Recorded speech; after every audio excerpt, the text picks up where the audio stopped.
So one thing we discussed about ionic bond is that it is in the cases where we have high electronegativity difference. Now we will see covalent bonds today. Covalent bonds are observed when you have less electronegative difference. Okay. So covalent bonds, they are formed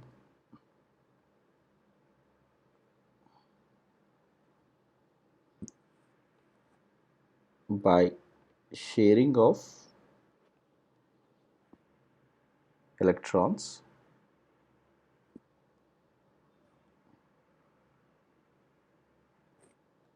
thereby completing the octet configuration. Second, octet configuration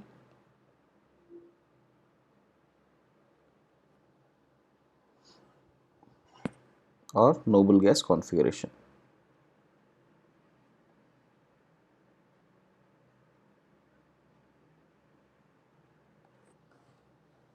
Okay. What are the conditions that favor covalent bond to happen? One thing, as I told you, that the electronegativity difference, that is electronegativity difference should be less as in at least less by 1.7 units. Okay. And electronegativity of non-metallic elements are favored. That means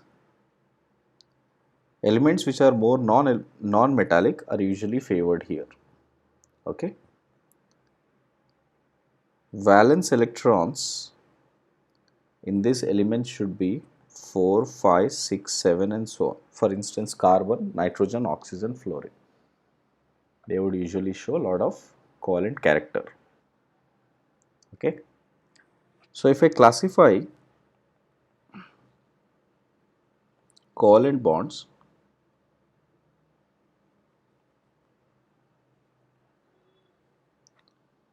the first thing that can be classified is on the basis of polarity. Covalent bonds can be decided on the basis of polarity. That means whether in nature they are non-polar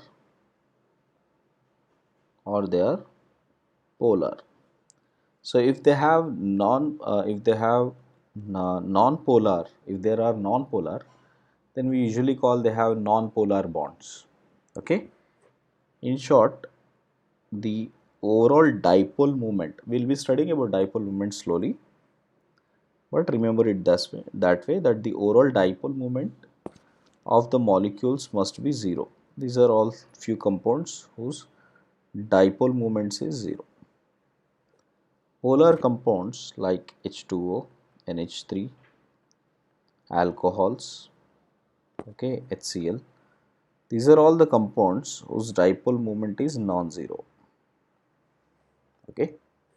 What is dipole moment? We'll be learning in a short while. So this is one classification. The next classification is on the basis of number of shared electrons between elements. Between elements. Okay. If there are two electrons being shared between two elements, we designate that as single bond.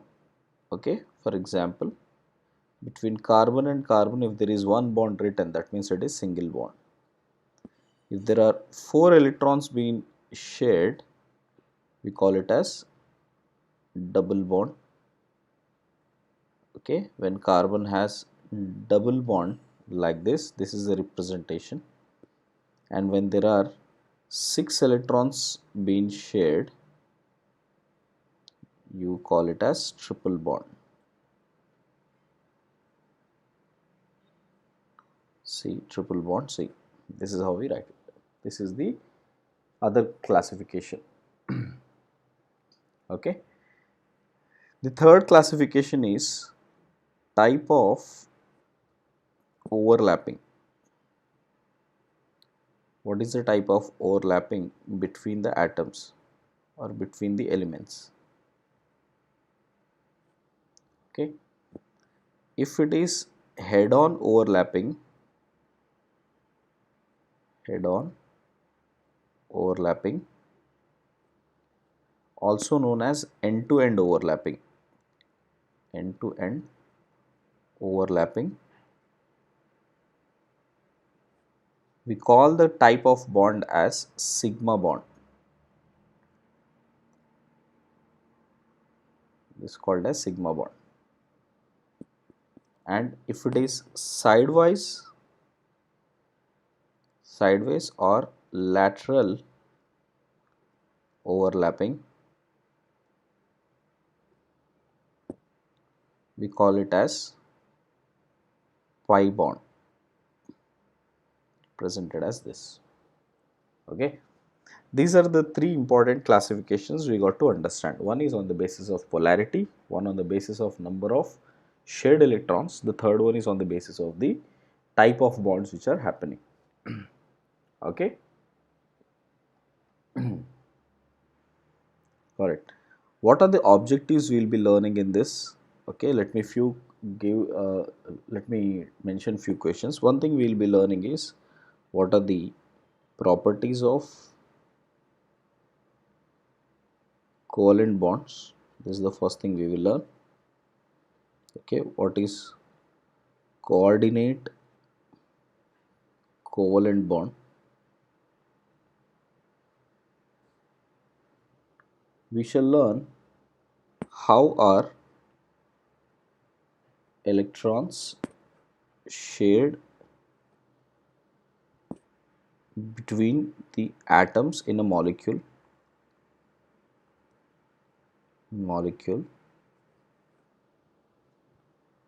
How are shapes of molecules derived?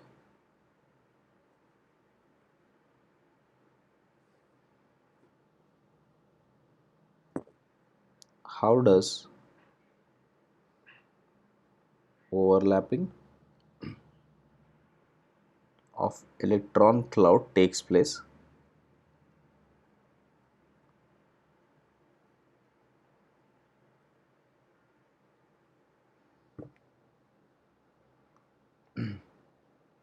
Okay.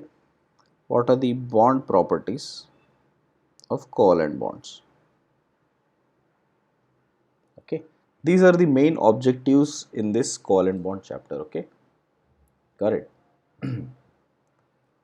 Okay. So when I say properties, I'll be mostly emphasizing on, okay, uh, what is the physical state, okay, types of interactions, and so on. This is the major type. Coordinate covalent bond is a special type of bonding. Okay, that is what we'll be discussing. Next, how are molecules shared between the electrons? For this, we learn what is the Lewis dot structure representation. Okay, also some terms like formal charge helps a lot. Next, how was the shapes defined? We learn it by VSEPR theory. Okay, and also hybridization. And this part, how the overlapping is done, we learn it by VBT, molecular orbital theory, hybridization, and so on. Bond properties was in bond angle, bond length, bond order, and bond energy. Okay. Along with that, we learn about dipole moment. Okay. And more importantly, hydrogen bonding as one of the important special case. Is this clear? So mostly the covalent, chemical bonding chapter is emphasized majorly on these important terms. Okay. So let us start with the first thing, which is the properties of covalent compounds. Okay. So what are the various properties of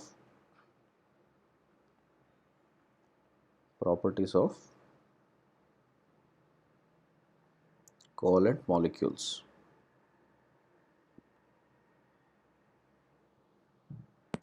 First one is the physical state.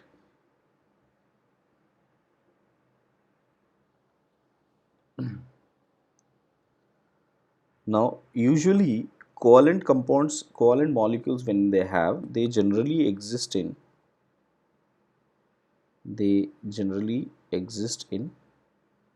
gaseous or liquid state. We will not see much of a solid state because if they have such strong bonding, they might be possibly having ionic bonds. Okay. It's not that we don't have it, but most of the time we'll see gases and liquids, right? So between the particles, so between the covalent molecules,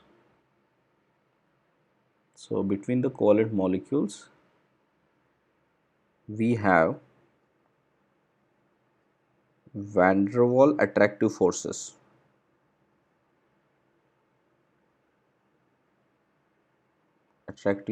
existing.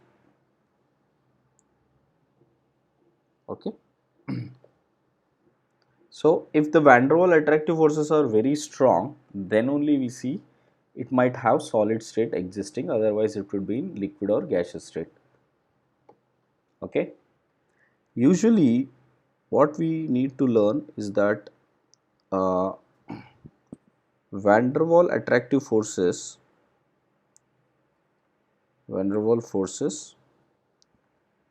increases with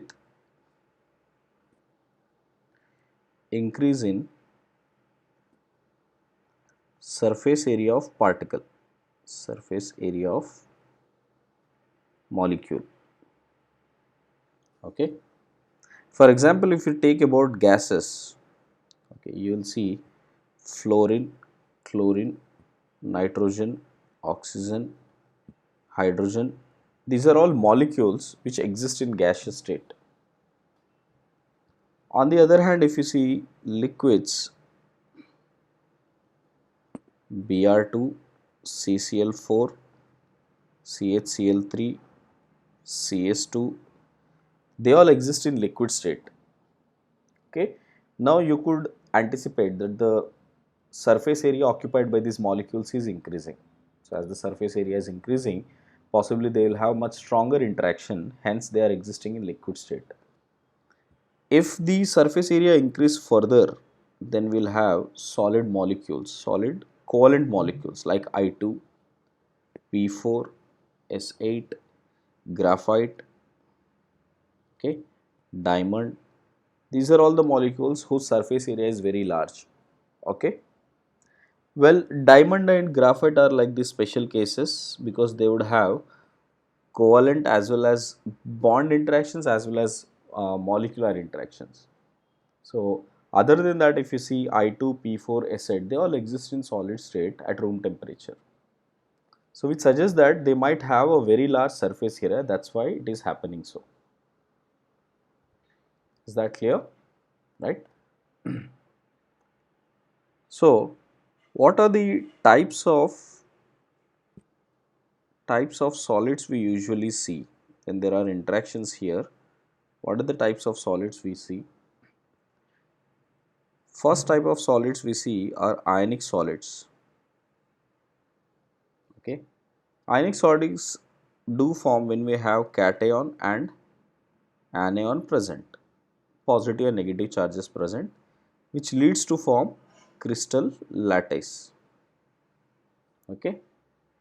Example for the same are NaCl, CaCl2, ZnS, CaF2, Na2O, MgO. These are all the covalent molecules and they'll exist as crystals and we call them as ionic crystals.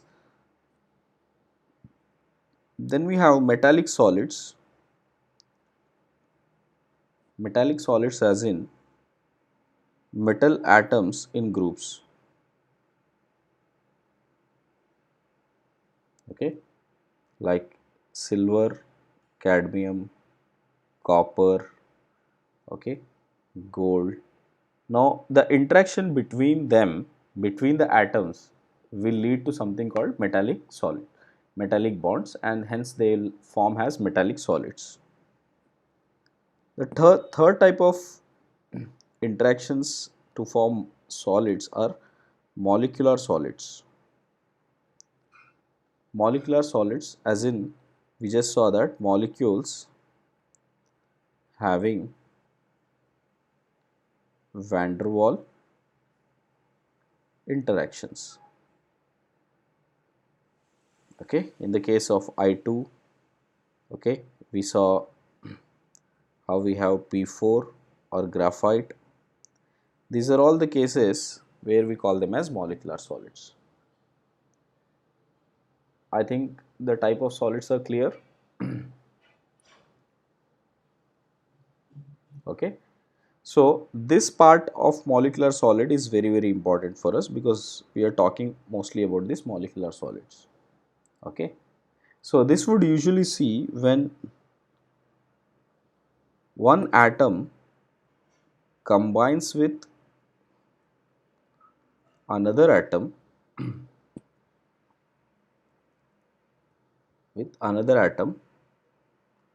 through covalent bonds,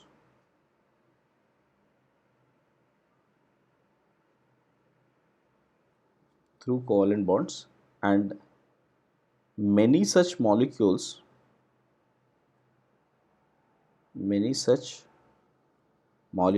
are bound to each other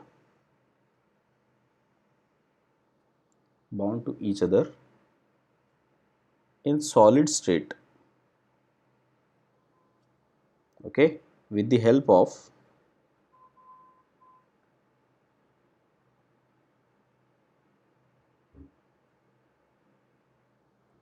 van der Waal forces of attraction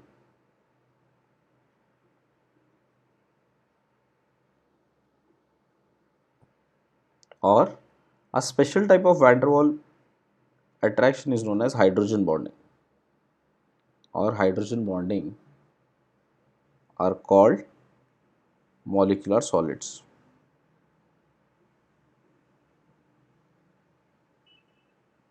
So this is the special type of solids we are more concerned about.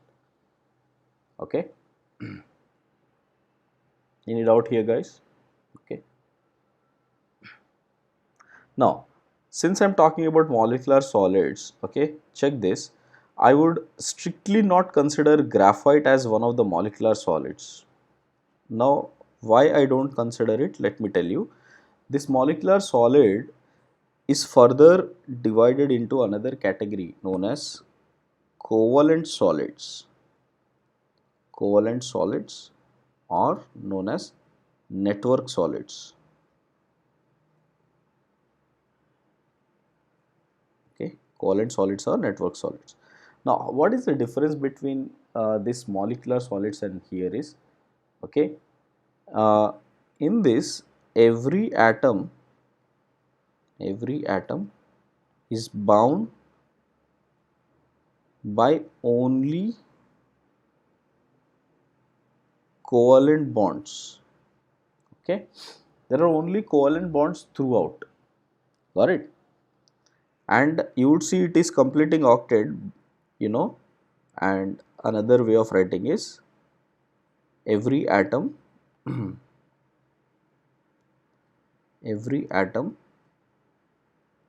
comprises of four covalent bonds and forms a matrix of networking bonds. Matrix of networking bonds. When this kind of thing exists, you call them as covalent solids. Okay. Now this results in formation of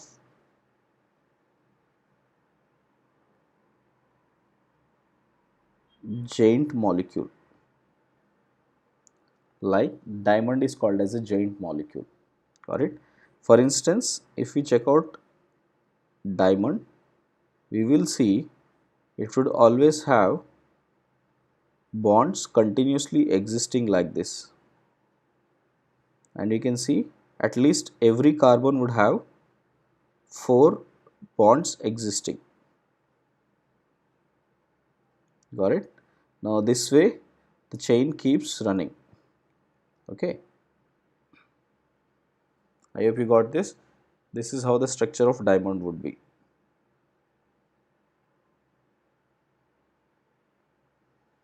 So every carbon has four bonds, and that is the structure which is running around.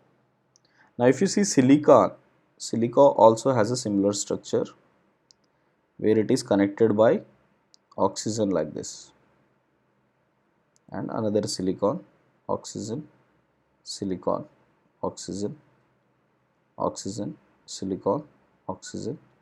So you can see that every silicon is connected to oxygen this way, forming a network bonding.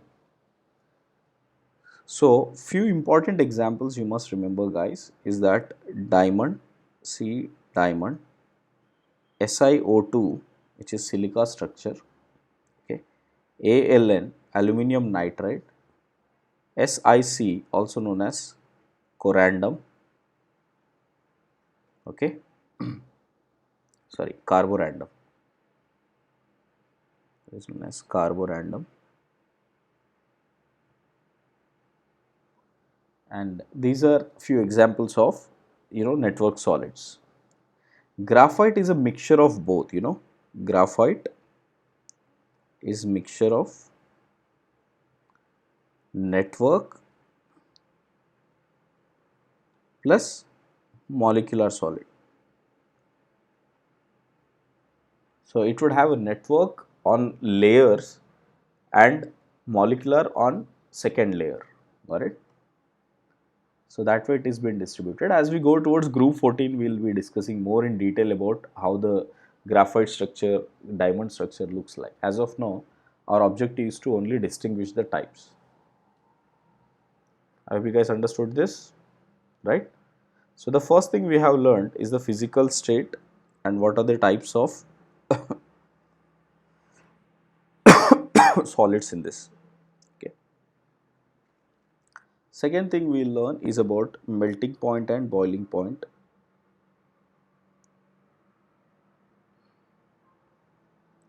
Unlike ionic bonds, where they are completely going to spread throughout the molecule, here between the atoms it is covalent bond, but between the molecules it is van der Waal interaction.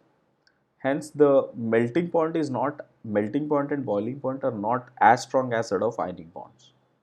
Okay, except covalent solids. Covalent solids.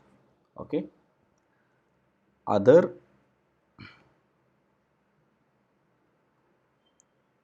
covalent compounds, in general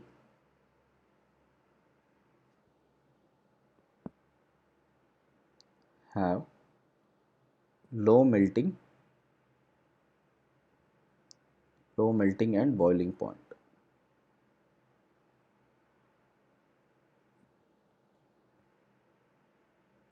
Due to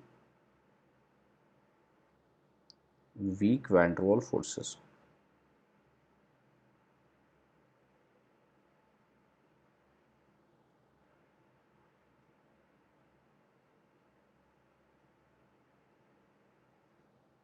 Yes, you understood that?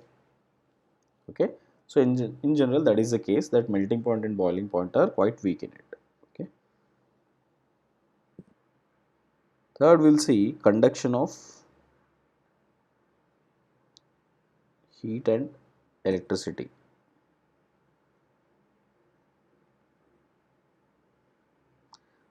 In ionic compounds, we saw that in solid state they don't conduct, but in liquid state, molten state, they are highly conducting. Okay. So unlike here, covalent compounds are bad conductors of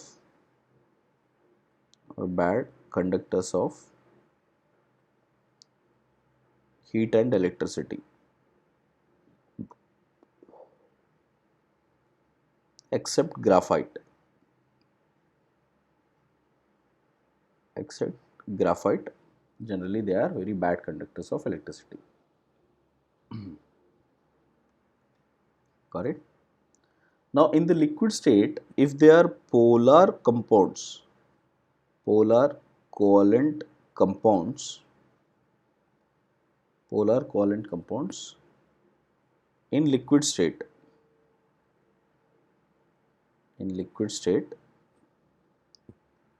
are good conductors of electricity.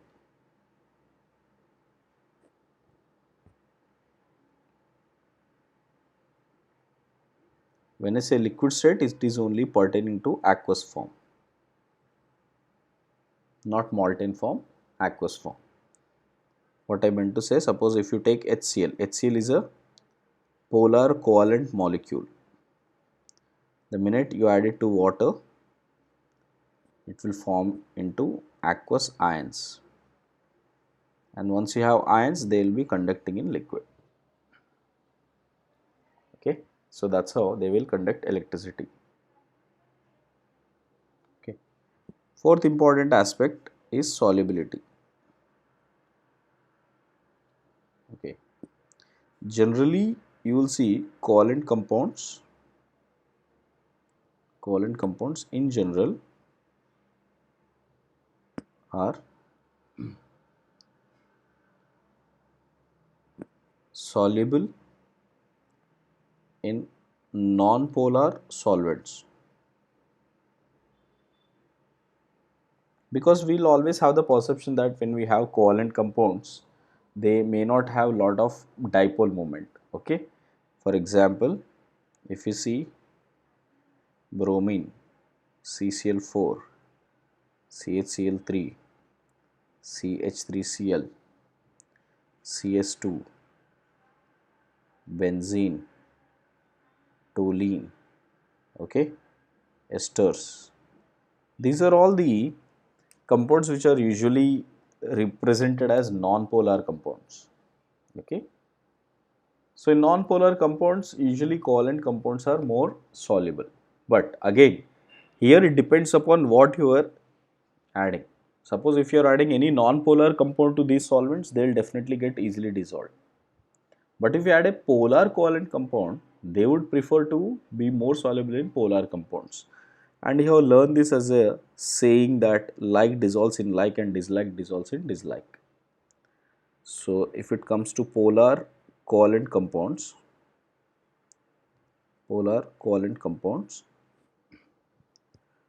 are soluble in polar solvents. Polar solvents. For example, HCl is more soluble in H2O. Okay, why? H2O is polar, got it? Because this is polar, while HCl is less soluble or least soluble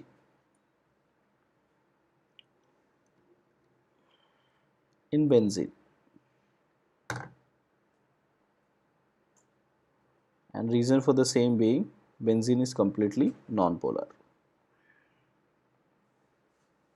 Okay, so that is the usual trend, you will see that like dissolves in like. Okay, If you see the difference between ionic and covalent compounds, one of the important difference is direction in nature. Directional in nature. So if you compare ionic compounds, they are non-directional, but covalent compounds are highly directional. Okay. What do you mean by directional? They showcase specific geometry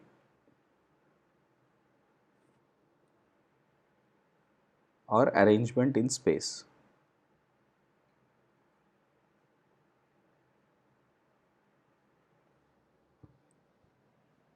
Hey guys, have you understood this?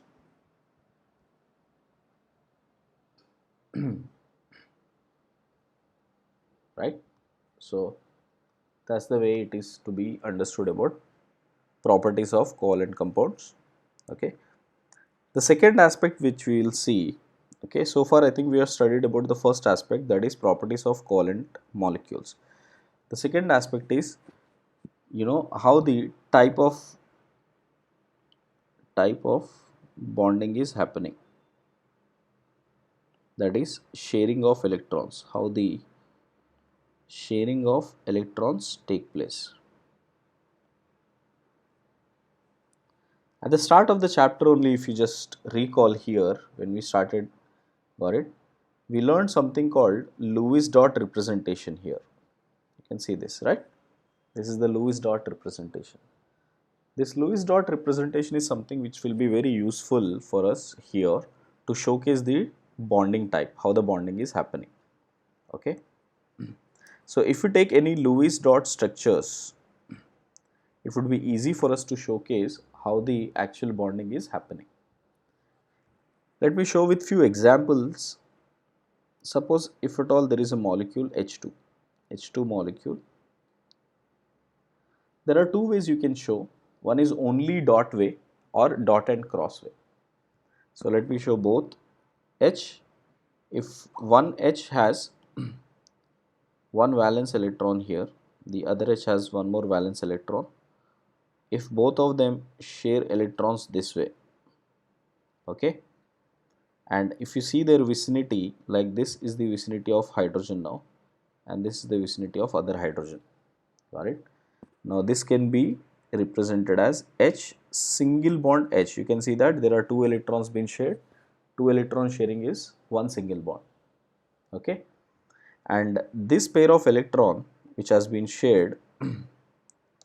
So this pair of electrons which has been shared, that is called shared pair of electron.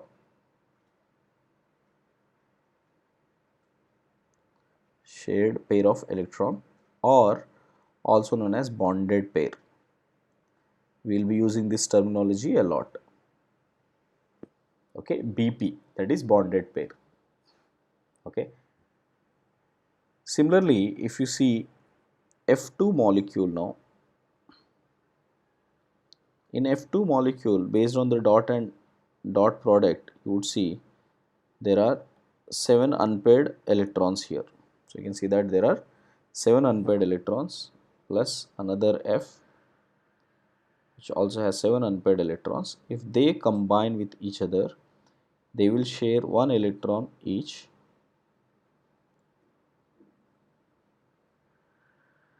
This way. And if you see the vicinity of each fluorine, if this is the vicinity of one fluorine, this would be the vicinity of the other fluorine, and it can be implied that F and F has one single bond, and there are 3 pairs on left hand side and 3 pairs on right hand side, and this pairs if you see, this was the bonded pair, and now if you see these pairs, got it, these are the pairs which are not participating in the bonding, hence they are called lone pairs. Okay, so F2 molecule has 6 lone pairs. Have you guys got this? Okay.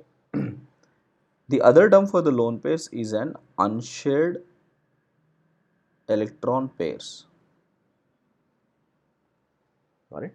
So either you can call it as a lone pair or unshared electron pairs. So there is one bonded pair, you can see this is the bonded pair. So bonded pair. So one bonded pair and 6 lone pairs are present in F2 molecule. If we talk about HF or HCl molecule, which is quite similar, now here H dot and F dot can be used this way to showcase that there is a bonding between hydrogen and fluorine still have 6 electrons left on it. So you can see that hydrogen has 2 electrons, fluorine has 8 electrons in it, and this is how the bond is happening, showcasing that there is a single bond existing between H and F, with fluorine still carrying 3 lone pairs. So this one is a bonded pair and there are still 3 lone pairs on fluorine. Right guys? So from now onwards I will showcase this way that HF has one BP as in bonded pair and it has 1 BP and 3 lone pairs. Okay. Similarly, if you see O2 molecule will have 6 electrons this way and 6 electrons this way in the Lewis dot structure. Oxygen will share electrons this way and showcase these oxygens are getting overlapped. So from here, if you see the bond line form, this is O2 molecule, and in the O2 molecule this has 2 lone pairs, this has 2 lone pairs. So hence there are 2 bond pairs and 4 lone pairs in this molecule. I hope you guys can relate that. Last one, you can see N2 molecule. In N2 molecule, nitrogen, which has 5 electrons in the valence shell orbit, will start sharing 3 electrons between them and 1 lone pair away. That way it would have this part of one nitrogen and this part of the other nitrogen, showcasing in the bond line form it has 3 bond pairs, that means it has a triple bond. So if it is a triple bond, I can say it has 3 bond pairs and 2 lone pairs. So this is a representation of N2 molecule. So now one thing we got to understand from here is that in all of these cases, if you see, hydrogen is every hydrogen here is trying to complete its duplet form.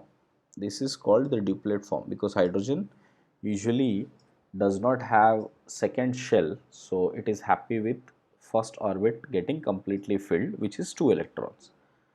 While fluorine, if you check out, both fluorines are making an octet completion. That means within its vicinity there are 8 electrons. Same is the case with this fluorine. In this vicinity it has 8 electrons. Same is the case with oxygen if you see. So this oxygen is also fulfilling 8 electron systems in its vicinity, and this oxygen is also completing its 8 electron system in its vicinity. So it is completing its octet. So is the case of nitrogen here. So the number of electrons sharing between the atom depends upon, in which permutation it can actually get octet completion. Okay. So the important criteria in all of this bonding is whether there is an octet configured or not. Octet configured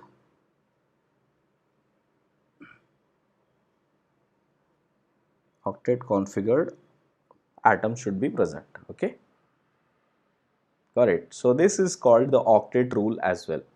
So Lewis octet rule suggests that every atom while making a covalent bond or ionic bond must fulfill its octet. Only in the case of hydrogen and helium, okay, or lithium, they are very small in size. So they are more close towards the first orbit configuration. So they will try to take the helium configuration, which is duplet. Hey guys, you understood that, right? Okay. So basic type of bonding, how the Lewis dot structure is working is clear, right? Okay. Achha, some books may also give the Lewis structure in the form of dot and cross. Like if I take HCl molecule,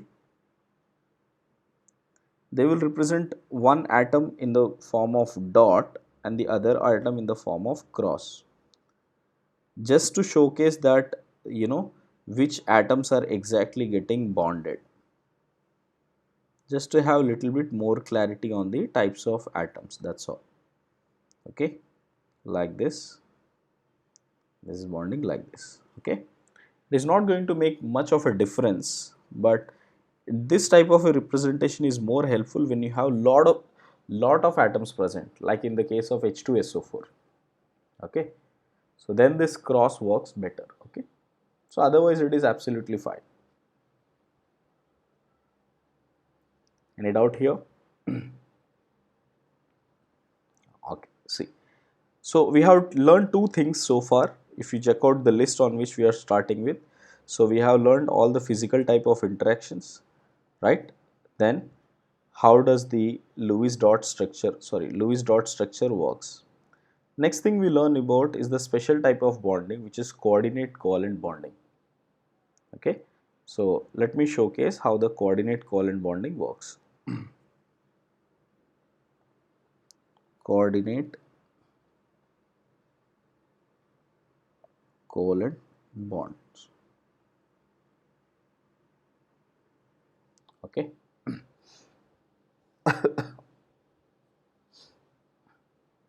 in this what is happening, it's a special type of covalent bond where, okay, uh, covalent bond is formed covalent bond is formed, okay, when shared electrons are contributed by one atom only. So instead of two atoms being sharing, only one atom is sharing. In that case, this would usually happen. Suppose if at all I have an element A which has 6 electrons and I have B which has 8 electrons. Now to make sure both of them are retaining or attaining octet configuration, it is more feasible, it is more appropriate for this B to donate or rather share these electrons with A, so that A can be satisfied, at the same time B can also be satisfied its octet. So that means this would be more valid when A and B, between them electrons are being shared. Okay,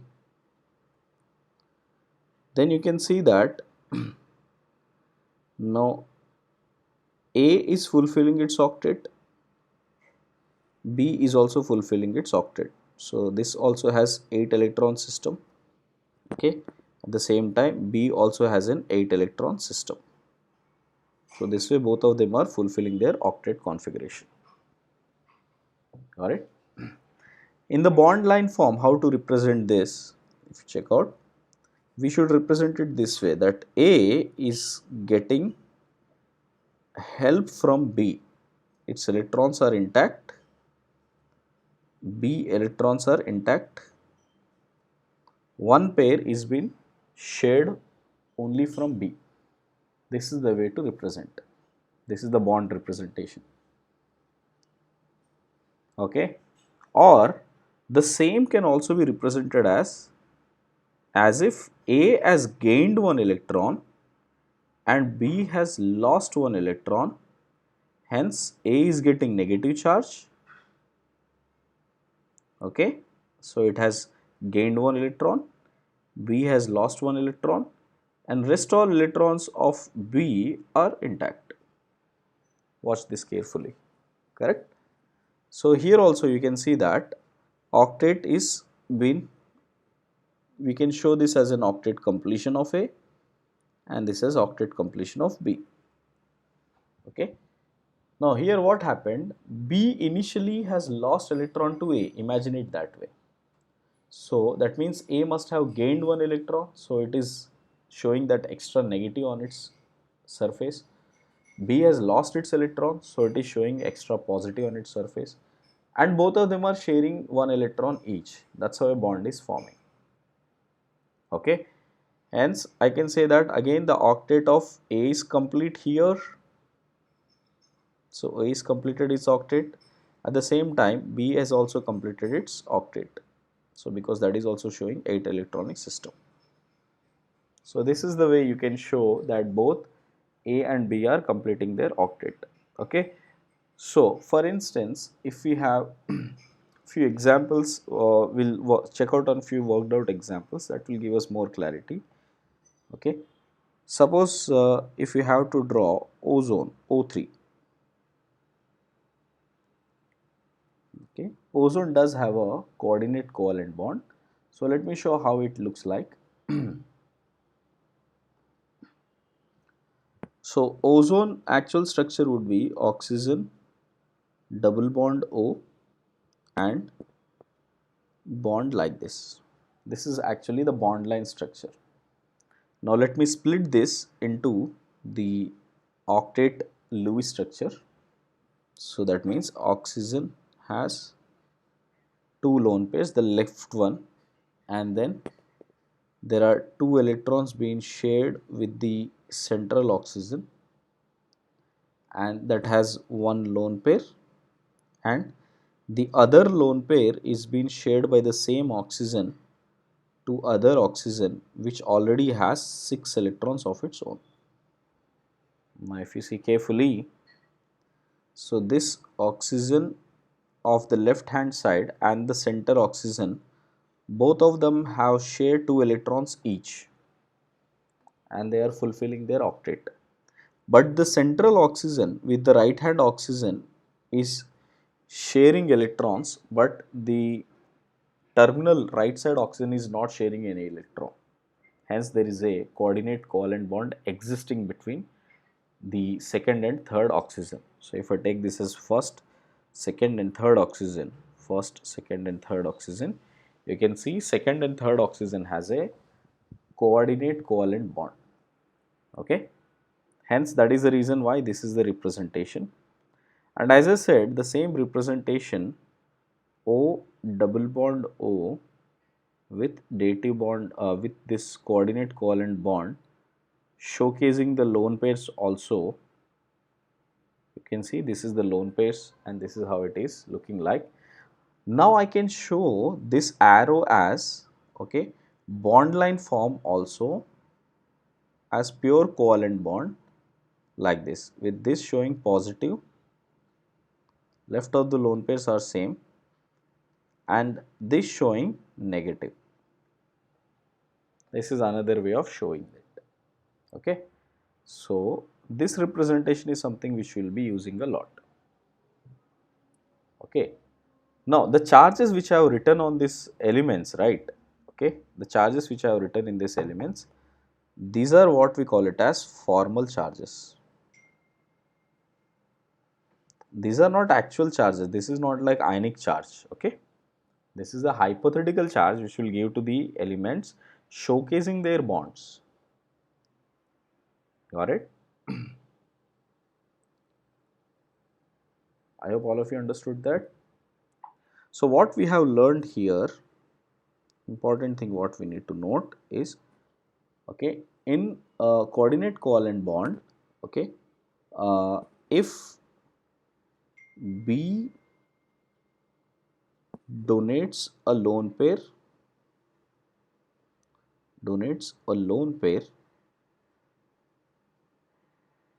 then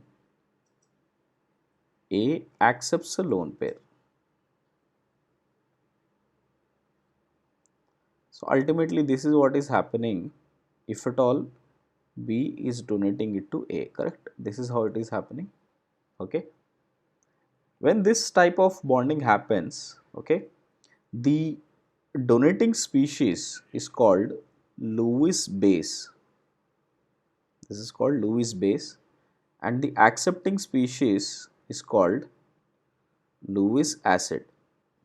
Okay, so the bond formation between them is nothing but an acid base bond formation.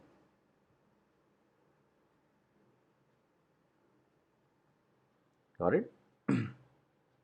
So this is something you got to understand, that the donating species is always called as the Lewis base, the accepting species is always called as the Lewis acid. So it is like an acid base reaction that is happening between them, and that acid base reaction is happening by a bond formation. Okay. The second thing you got to note is that coordinate covalent bond,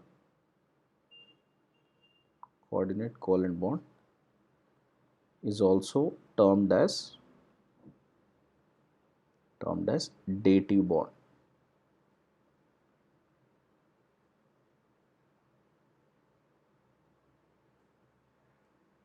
So we do call it as a dative bond. Guys, you understood that? Okay. Very important information. Learn coordinate covalent bonds properly. Okay. Even every small bit and piece is important in this. Let me take more examples. Suppose if you have NH4 plus, it's another example. This is a molecule. Now in here what is happening? Nitrogen has 5 valence electrons. Then there are 3 hydrogens which has 1 electron on it, and then there is a hydrogen plus, that means it has no electron on it.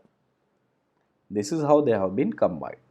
So when this combination happens, so nitrogen will share 1 electron with 1 hydrogen here, 1 hydrogen here, 1 hydrogen here, and it has a lone pair. That lone pair is being shared with H plus, and this gives rise to the formation of N, H, H, H, and a dative bond with another H plus.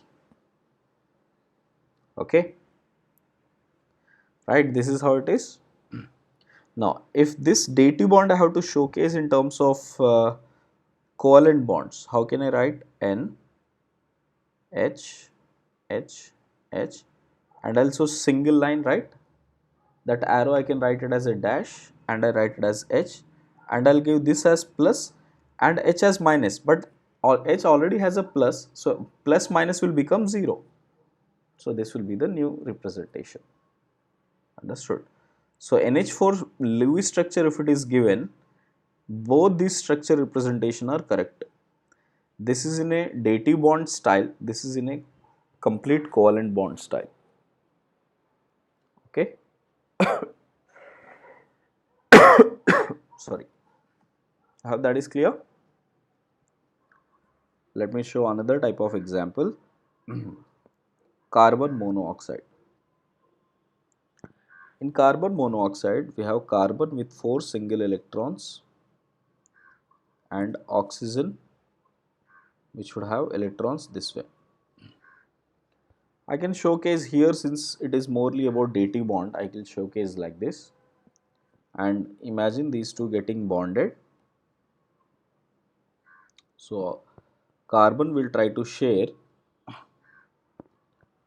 2 electrons, and thereby oxygen will try to fulfill its octet. So if you see, oxygen has completed its octet, but carbon still has only 6 electrons. So this is not a right Lewis structure. Okay. Hence, the other type which we can do in this is carbon sharing 3 electrons, oxygen sharing 3 electrons like this, correct? And carbon has 2 electrons, oxygen has 2 electrons. Now this makes a more valid form here like this, correct? But unfortunately, if you count the number of carbon atoms, they are only 4, right? Okay. Here I am showing it as 5. That means this electron must be of oxygen only. Okay. So you can see that this is a coordinate covalent bond, this is a covalent bond, this is a covalent bond. Okay. So if I show that in a bond line form, okay, it is actually C double bond O, and then there is an arrow towards carbon with one lone pair on this side and one lone pair on this side. Right, guys? The same thing if at all I represent in terms of their coordinate bond, covalent bond, I can write that as C triple bond O with this getting minus charge and this getting plus charge. So carbon monoxide structure is very important. You must know how to write that. Is it clear, guys? Have you understood this, everyone? Right? Okay. Let me take one more example. Suppose if we have BF3 molecule already present and then there is NH3 molecule, these two can also make a bonding here where nitrogen already has an octet completion with 3 bond pairs and 1 lone pair.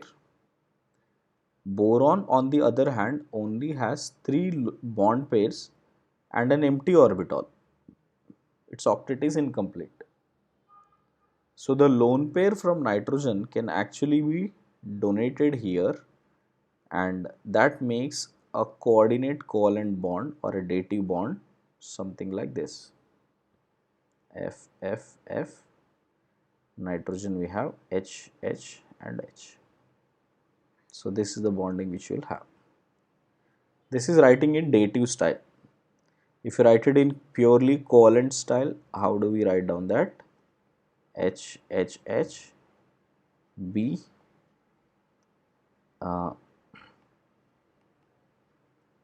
F, F and F here. Since boron has gained an electron, it will get minus charge. Nitrogen has lost an electron, it will get plus charge. So this is a representation. Guys, you understood this, right? So this is about coordinate covalent bond. This part is very important, how to write the dative bonds. Okay. Now, next important task we should do is about drawing the Lewis structures, drawing Lewis structures in case of covalent compounds. Earlier we have written in ionic compounds. Now we will see how to write the Lewis structures in covalent compounds. Okay. For this we can follow simple rules which would help us to, make sure that minimum algorithm is clear. The first thing we have to do is write a symmetrical skeleton of molecule. Write a symmetrical skeleton of molecule or ion. Okay. So this is more important form, right? So within that there is one rule we need to check out, is that least electronegative element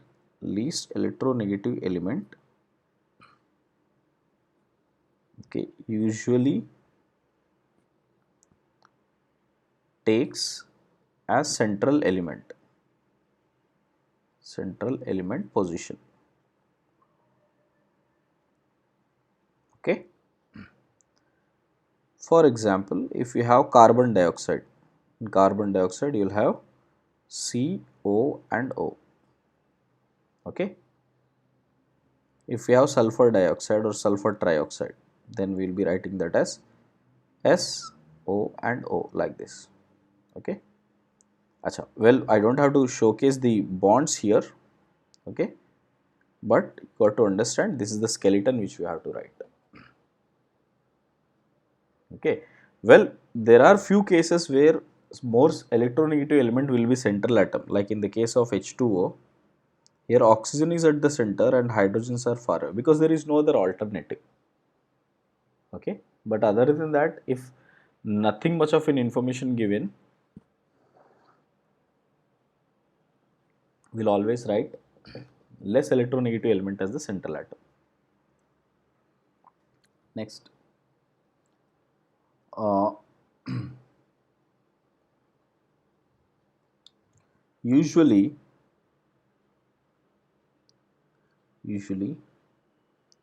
oxygen atoms does not form chains in multiple oxygen compounds. Okay, what I meant to say, suppose if at all I have P4 PO4 PO4 3 minus, then you must understand that this oxygen may not be touching each other, they are separated. Okay, like if at all I have SO4 2 minus, that means sulfur is here, 4 oxygens are here. If it is SO3, like I showed you earlier, S, O, O and O. Oxygen-oxygen bond is normally not seen. Okay. Oxygen-oxygen bond is only seen in the case of O2, where you will have OO connection, O3, where you will have OOO connection like this. Otherwise, in majority of the multi-oxygen compounds, they will be separated only. Okay. And the third rule, within this rule, the third thing we need to check out is hydrogen atom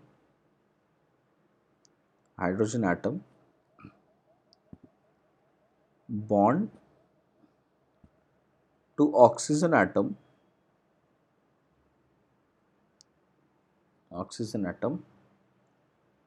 and not to central atom in most cases. Okay, except very few, you will see hydrogen is always bonded to oxygen only. Suppose if at all I have to write the skeleton of HNO3, so that means I'll have N, O, O, O and H somewhere outside trying to bond with oxygen. Okay, so if at all I have H3PO4, that means it is P, O, O, O, O with 3 hydrogens bonding at 3 oxygens. Okay, H2SiO4, sorry H4, H4SiO4, that means it has silicon O, O, O, O and H, H, H, H. This is how the bonding goes. So structurally you got to see this. This is how the bonding usually appears. Any doubt, guys? Okay. So within the skeleton, the last rule you got to take care is that if you have poly-centered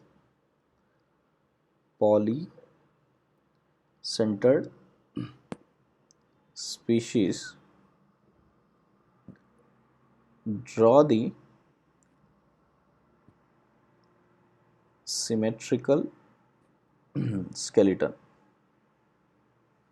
For instance, if we have C2H6, so there are 2 centers and try to distribute 3 hydrogens equally like this.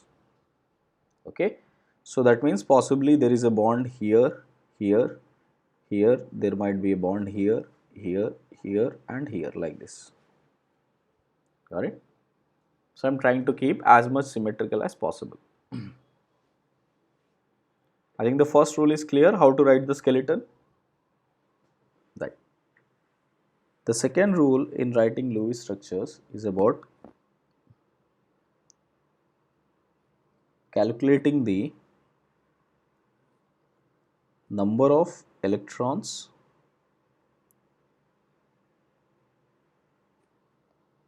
available in the valence shell of all atoms. Valence shell of all atoms or in a molecule or ion.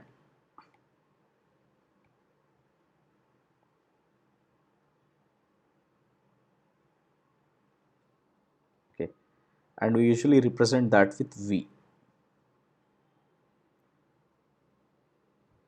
Got it? This is the first thing we'll do. Next thing is, in case of ions, subtract the charge from total electrons for cations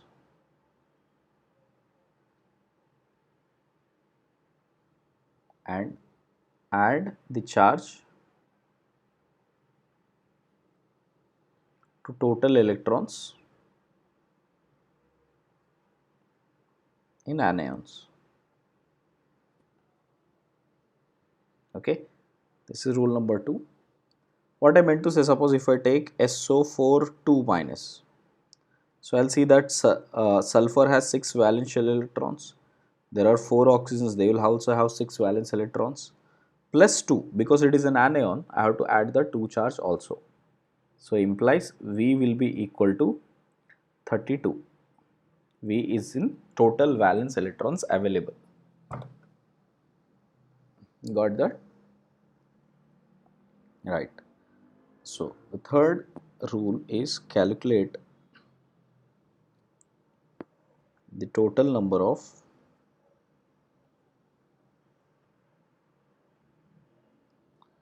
electrons required by the atoms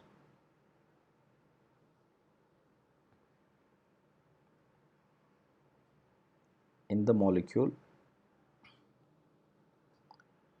to achieve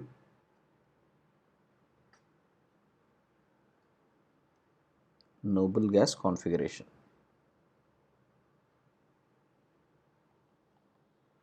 That I represented by R. Okay. What it is, I'll show you with an example. Let me write the rules first. Okay. Next, find the number of shared electrons, which I call it as S, and unshared electrons, which I call it as U. Okay. So what relation you will find is S will be equal to, shared electrons will be R minus V. V is the total valence electron, R is the total number of electrons required for atoms to be octet, and U will be equal to V minus S. Okay, this is what you will observe. Okay, total number of bond pairs will be equal to S by 2, and total number of lone pairs will be obviously unpaired number of electrons by 2. These are the pairs. Okay. Let me showcase with an example now. Suppose if it is about H2SO4.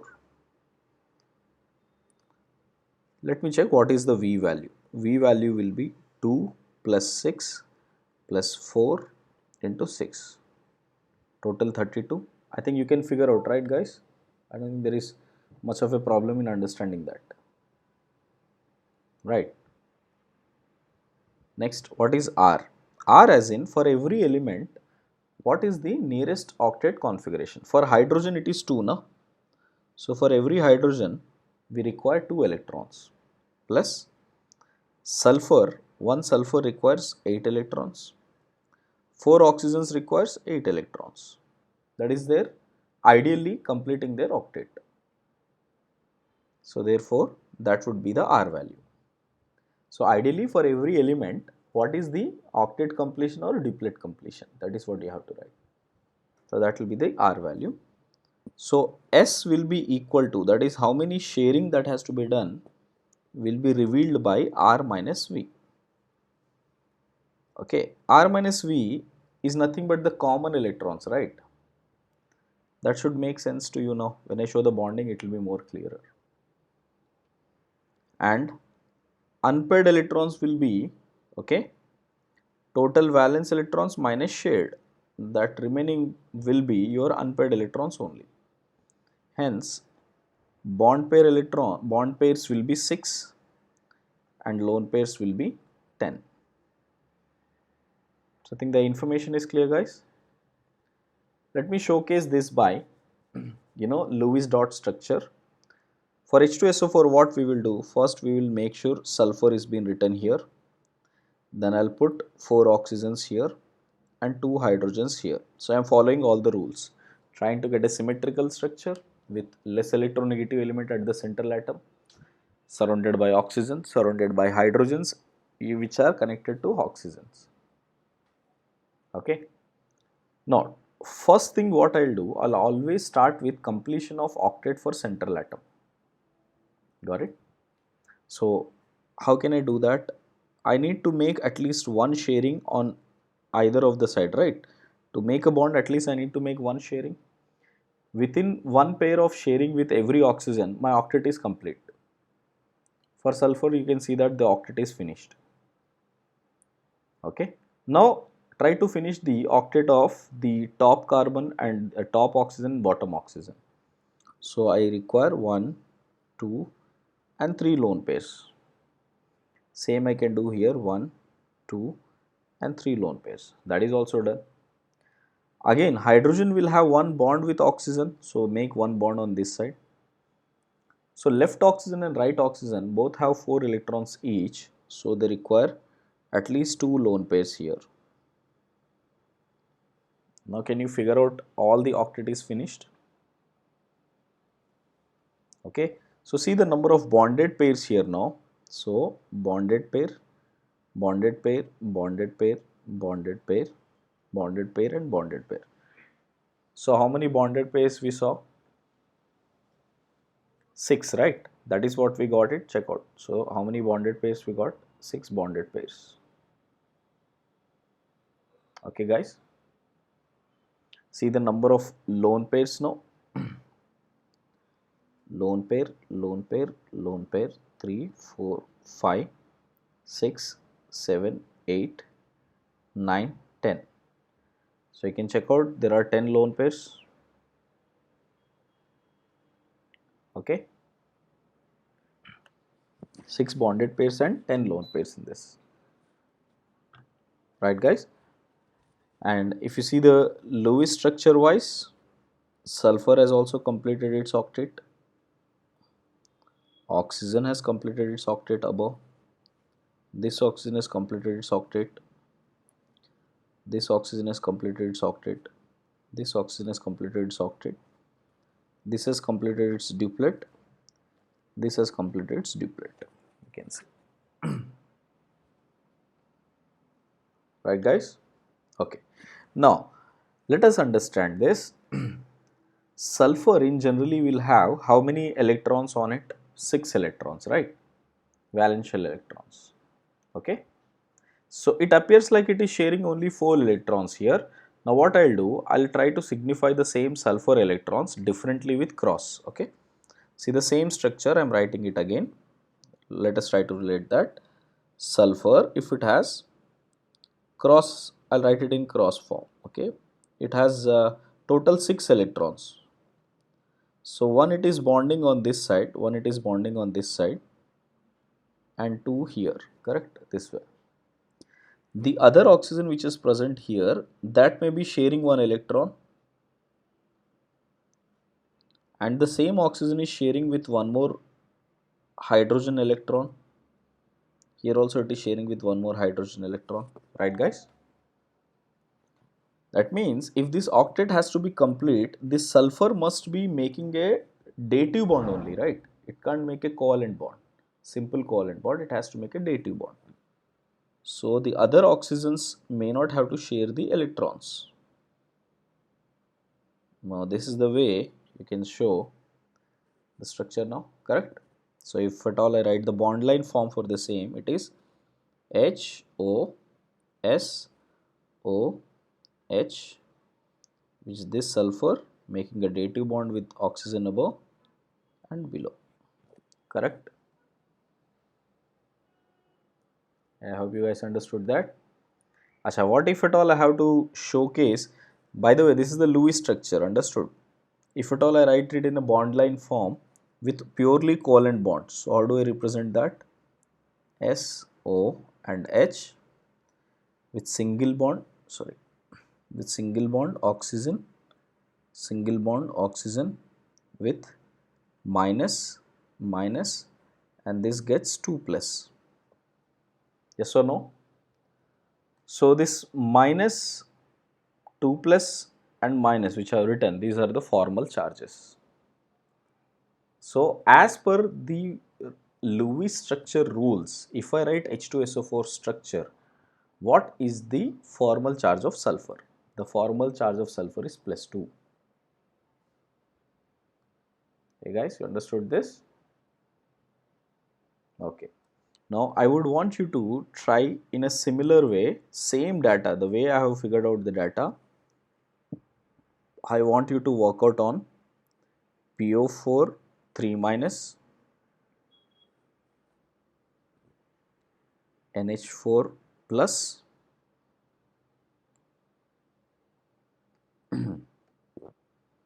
NH4 plus, and this is very important, HNO3. These three structures are very important. Please try this now. I'll give you 2 minutes. Please write in a similar way. First calculate VRU. From that you can get S. Write the dot line structure and work it out. Please try that.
Okay, so let's see. Okay, let's see what you might have got this here. So V will be equal to 5 plus 4 into 6 plus 3, right guys? So 8 plus 24, so that makes it again 32.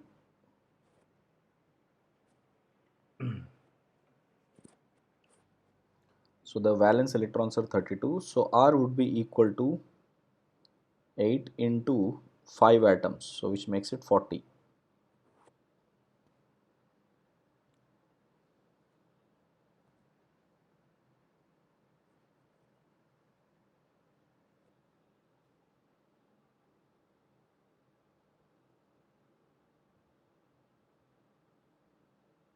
Hope that's clear, right?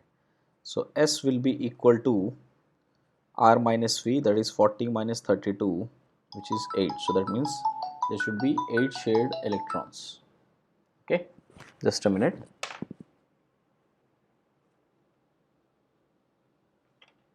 Hello, hello, ma'am. Yeah, ma'am, please tell me.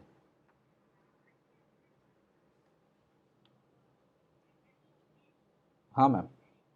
Hmm.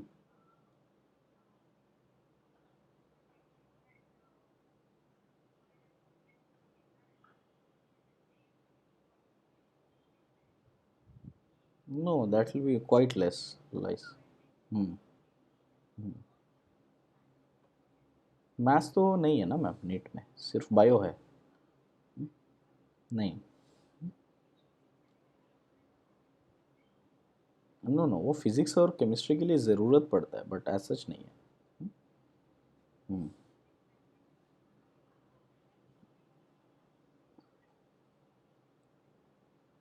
No मतलब ऐसे नहीं, ये theoretical ज़्यादा रहेगा, problem solving कम रहेगा, theoretical ज़्यादा रहेगा. हम्म.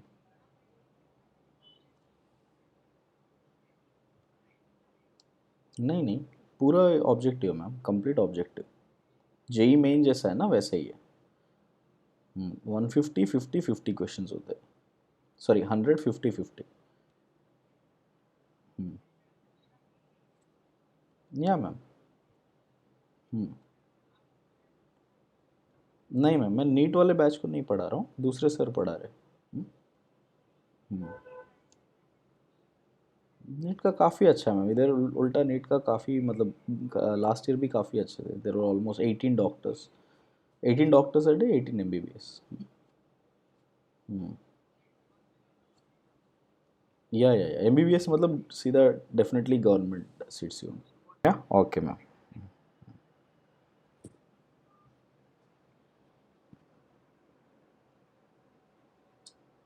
Guys, sorry, 1 minute, huh?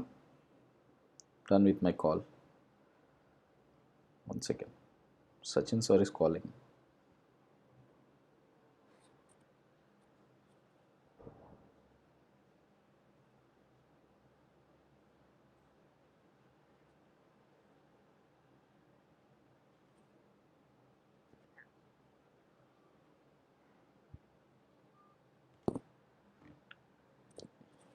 Yeah, you can check this. So you have got this right, 4 of it. So from here you can check out how the structure look like. So P, then we have one bond with oxygen above and one bond with oxygen below, one bond with oxygen here, and one bond with oxygen on this side. Okay. So again, if I show this in a dot form, all I can say is that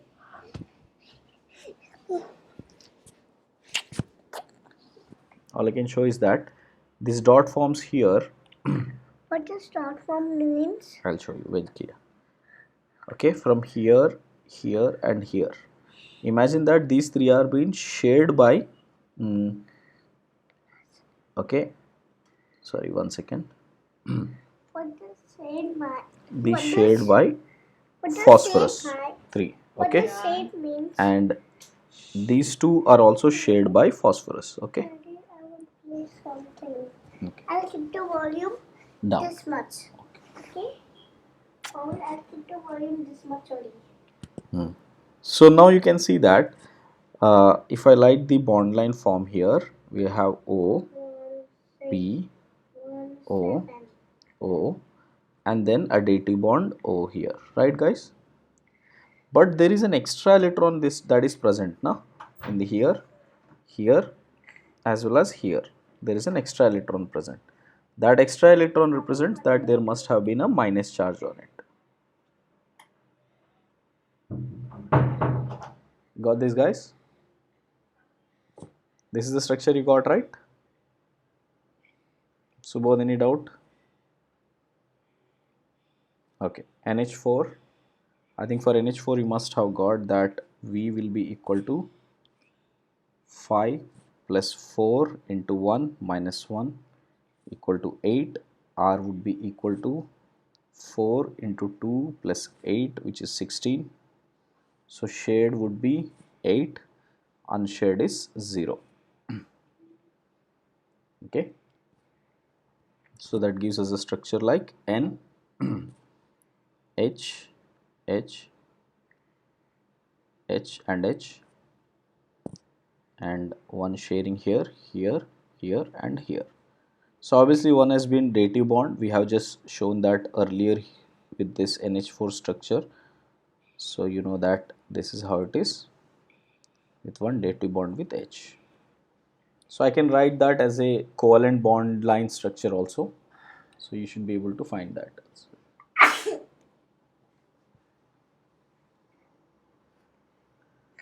Okay, this is the important part, HNO3. How do you check out on the HNO3 part? Okay.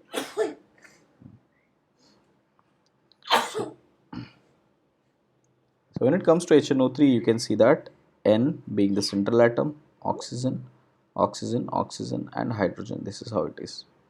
So if I write the valence shell electrons, this is 1 plus 5 plus 3 into 6. Okay, so it is 24 electrons. So R would be equal to 2 plus 4 into 8. Okay, 8, 32, 34 electrons, right? So number of shared electrons will be how many? 10. So number of unshared will be how many? 12. This is what you got, right? Now check this. Nitrogen must be sharing 2 electrons here, 1 pair here and 1 pair here. That is sufficient enough to make it octet completed. So I have spent how many pair of electrons? 8 pair. 8 pair as in 12 electrons I have already spent.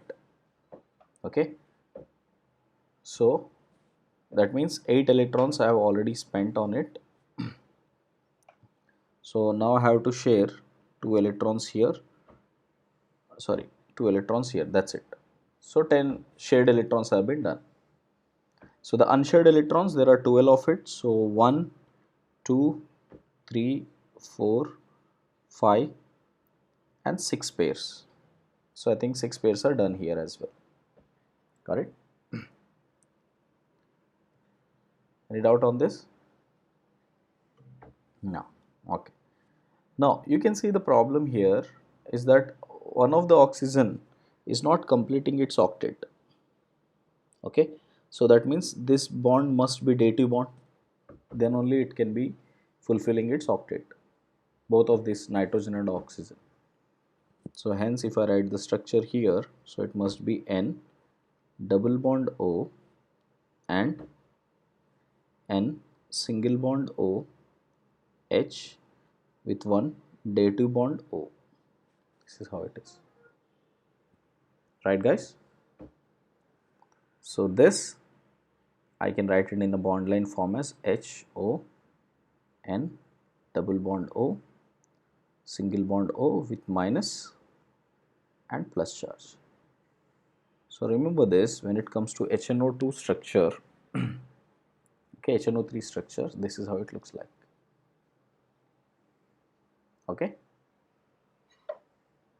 Okay. So few examples you must try and send me how you have worked out. Okay. On paper you have to send me how you have worked out is for these cases. And everything must be strictly Lewis followed. Okay. Lewis structure followed.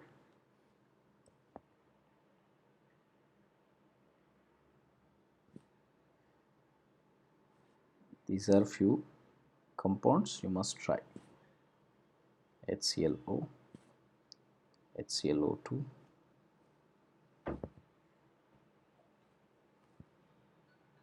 take it as a homework for this.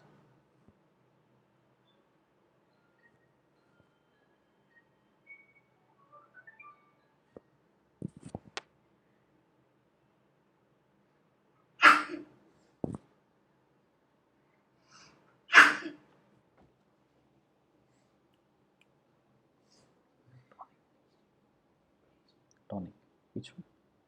Saline. White. Citizen, Citizen tonic.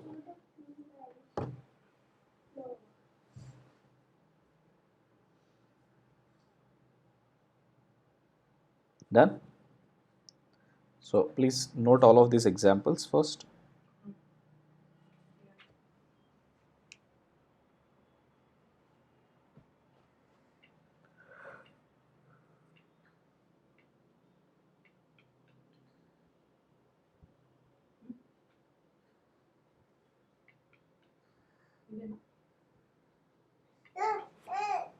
Take For sneezes better. sneezes will go. So dusty to allergies like sweet होता है Hmm.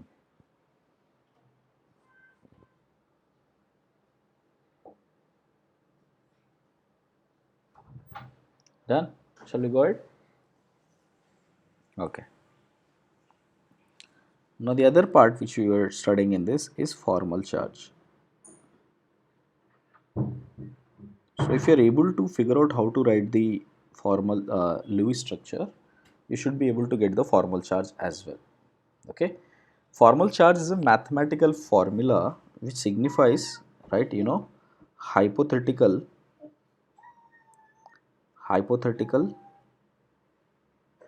charge on elements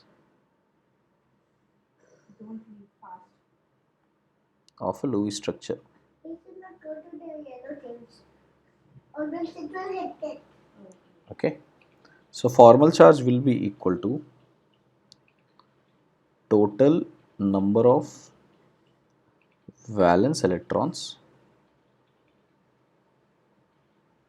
subtracted by What's that snake making?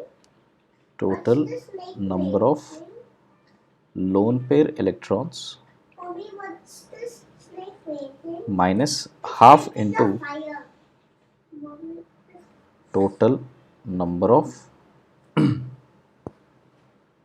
bond pair electrons.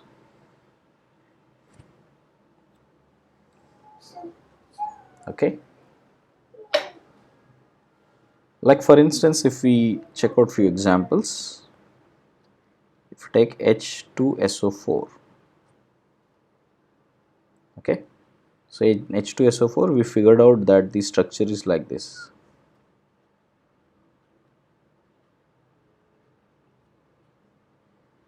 This is what we figured out. This is how the structure is. So let me find out the formal charge of every different element here. I'll call this as oxygen 1 and 2. These are two different types of oxygens. That's why I call it as oxygen 1 and 2. So sulfur, if you check out the formal charge of sulfur, the total number of valence electrons on sulfur are 6. There are no bonded pair electrons, minus half into bonded, if you check out, sorry, no lone pair electrons, and if you see number of bonded pair electrons, it has 8 bonded pair electrons. Every dative bond means 2 electrons, right? So therefore, how much you will have? 2. So formal charge on this is plus 2. So if you see the formal charge on oxygen 1 type, this oxygen 1 type, what is the formal charge? The valence electrons on oxygen will be 6 minus lone pairs. If you check out, this has 3 lone pairs, right? So it has 3 lone pairs means 6 minus half into number of bonded electrons are 2. So how much it is? Minus 1 charge. So formal charge of type oxygen 2 will be equal to, you will see it has 2 lone pairs on it. It should have 2 lone pairs on it. This is second type of oxygen.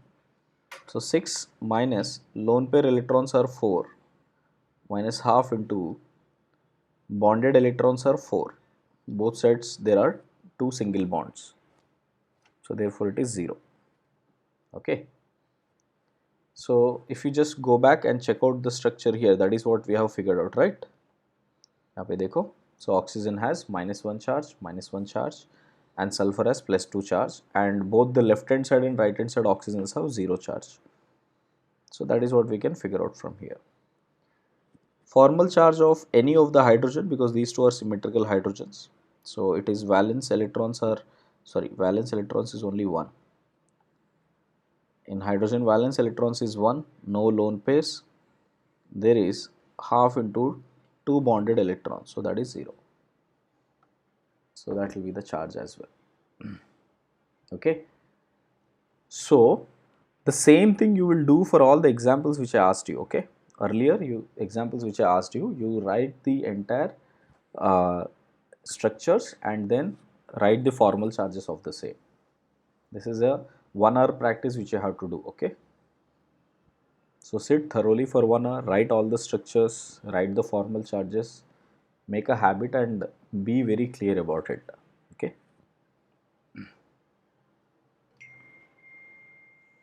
I think you're clear, right? So what is formal charges clear? Right. Okay. There are few sections where drawing Lewis structure becomes slightly difficult. So I'll showcase those compounds. Okay. So if you see these examples, N2O, okay, NO, N2O3, N2O4, N2O5. These are the oxides of nitrogen. Practicing this is going to really help you, because oxides of nitrogen is a very important topic in P block next year when you learn it. Okay. And this is going to come repeatedly, so practice at least 3-4 times in the entire preparation. It will be easier for you. So I'll show you the skeleton of the same. If you see N2O, NNO, this one. So NNO, what you write is the skeleton of N2O. Okay. So in the skeleton you can see that you try to fulfill the octet of nitrogen on both the sides, so you can fill it this way.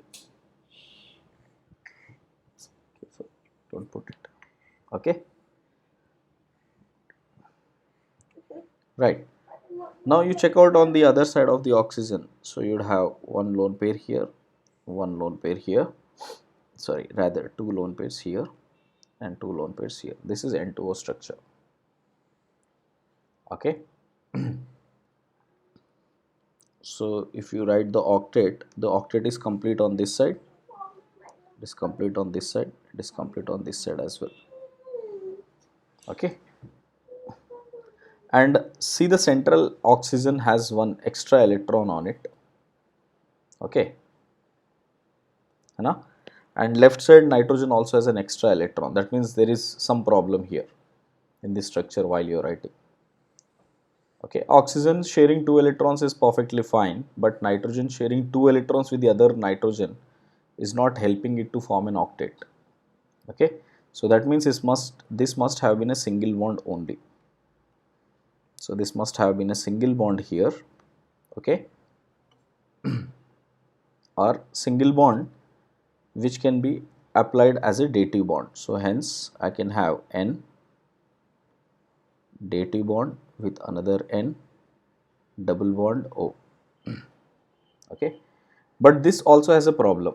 This also has a problem because number of nitrogens in both the sides are not getting fixed properly. Okay, so I can do the other way around, that if you have uh, this structure exactly replicated on oxygen side, see, these are the permutations which you have to play. Okay, so I'll make one bond here and two bonds on this side. Okay, so this way, if at all I showcase, now what I'm doing, I'm making it as N day2 bond oxygen, so oxygen electrons are not involved, so therefore 6 electrons of oxygen are retained, and this I am making it as double bond with another nitrogen here. So nitrogen 2 electrons are done, 3 4 electrons, 5 electrons, there is an extra electron which it is getting. Okay, so nitrogen 4 electrons are done, one extra electron it must have, so that is what I am removing that electron and giving it to this nitrogen. So this can be showcased as one second.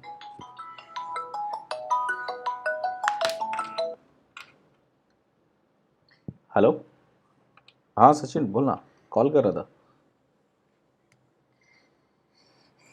हाँ हाँ हाँ, अच्छा okay okay ठीक है, मैं आता हूँ, late आता हूँ. हाँ, 1 घंटा तो लगेगा, लेक्चर में हूँ मैं अभी ऑनलाइन. हाँ हम्म. हाँ ठीक है ठीक है. हाँ ठीक है, इसके मैं लेक्चर थोड़ी वेट करो, लेक्चर ख़त्म ही करता हूँ, 1 घंटा और लेक्चर है. या ठीक है चलेगा. हाँ हाँ सर, ठीक है, वही काम करता हूँ. हेलो, हाँ चलेगा, ओके. ओके ओके, मैं जल्दी निकलता हूँ फिर, ठीक. Okay, so you can see that this nitrogen has lost one electron and this nitrogen has gained one electron, right guys? Can I write this structure or no? Have you understood that? Okay, so this is the structure. So if you simply write the bond line structure, it is NN, okay, O, got it, with negative and positive like this and dot. Okay, now another way of writing is this negative positive, I can showcase that as a triple bond. So if at all I write it as a triple bond, see what I can do, N triple bond N, and then I can write this as J2 bond O. Now I can have 3 electrons here, 1 electron here, and this is how I can show it. Now out of these structures, I think this is the most sensible structure because it can show maximum number of bonds also and least amount of formal charge. So the entire idea of formal charge, what we are writing, is to find out the structures which have least amount of formal charges. Okay, so this structure serves that purpose. So hence if you write the bond line structure now, this is not very valid structure, this is not very valid structure. Instead, N triple bond N with single bond O minus and plus. So this is the perfect structure for, okay, N2O. Okay guys, yeah. N2O5 skeleton, I'll just help with the skeleton, you have to write the rest, okay. So if you see the skeleton, it has N, okay, and N with O inside, O, O, O and O. This is the most symmetrical form of N2O5.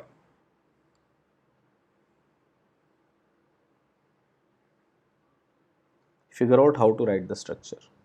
Same way if it comes to N2O3, N, N, O, O and O. So give me an idea about how the structure look like for both of them. Try that. N2O5 and N2O3.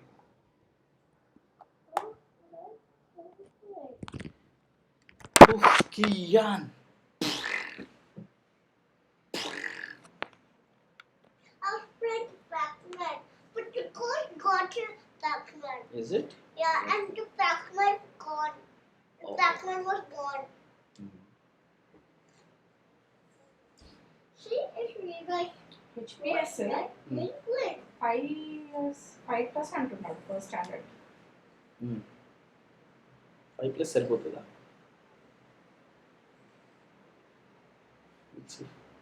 ఇది start అవుతుందా admission process October ఏమో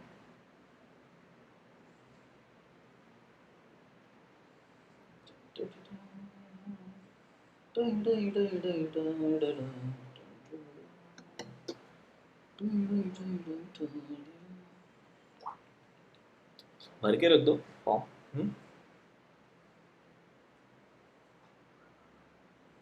orchid का तो ये sorry इसका तो कभी भी ले सकते हैं ना अपन। ఆఫ్రిచ్ गुलाब के पास पैसे भरो बस बाकी सब कुछ है। बहुत अच्छा लग रहा है।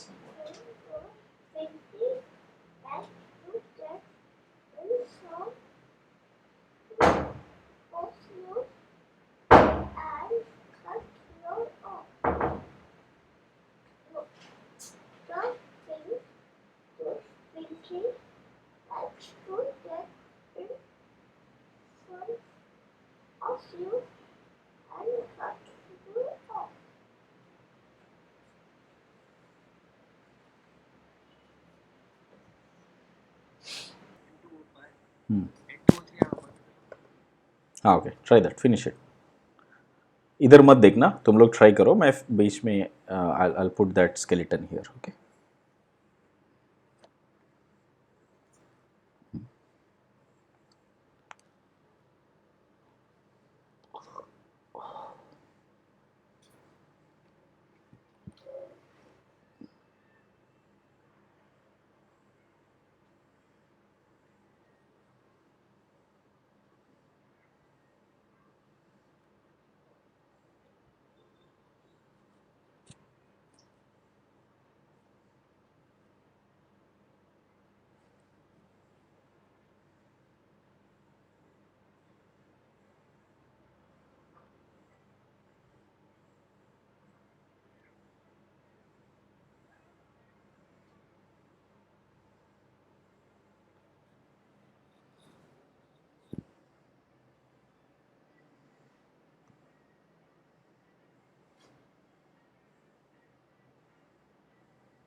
या बेटा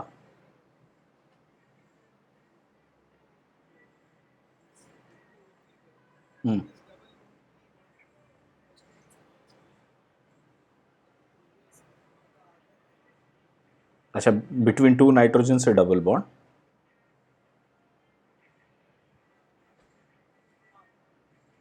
okay let me show that also।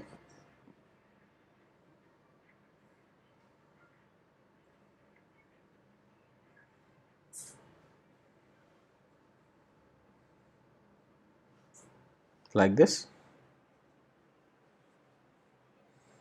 but it is not fulfilling the octet neither it is because it has to put lot of extra charges on it check out not a valid structure।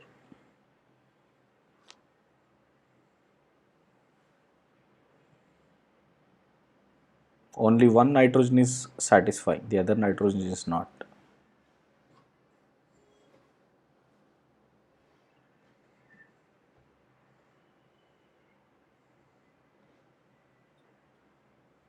because if you try to even make a double bond it will overshoot his octet। we can't overshoot octet you have to fulfill octet 1 minute okay।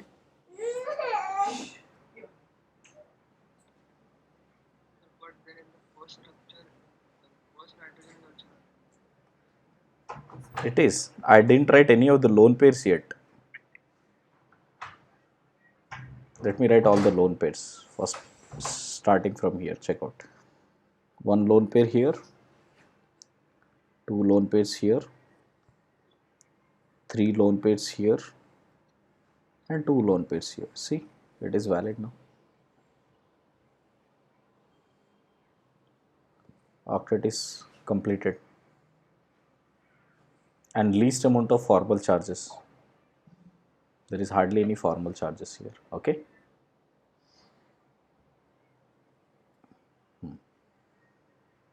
Same way, think for this N2O5. Check out, if you put the lone pairs again, there would be two lone pairs here, three lone pairs here, two lone pairs here, three lone pairs here, and two lone pairs here. Nitrogen does not carry a lone pair at all. Daddy, I done with your work. I done with your work.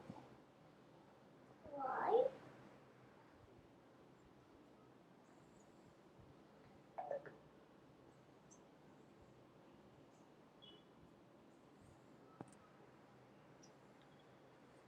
Got it?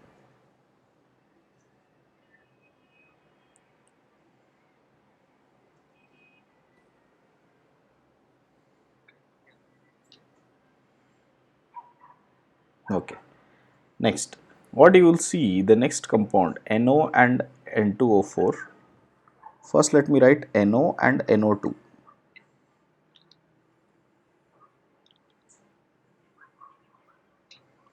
Okay. In NO, right, no matter however you showcase, okay, you will only have this structure N double bond O, lone pair, single electron, lone pair, and lone pair. No matter whatever we try, we won't be able to fulfill its octet. Okay, guys. Same way in N2NO2, you can have double bond O and another dative bond O with lone pair here. Okay. Sorry, single. Check here. But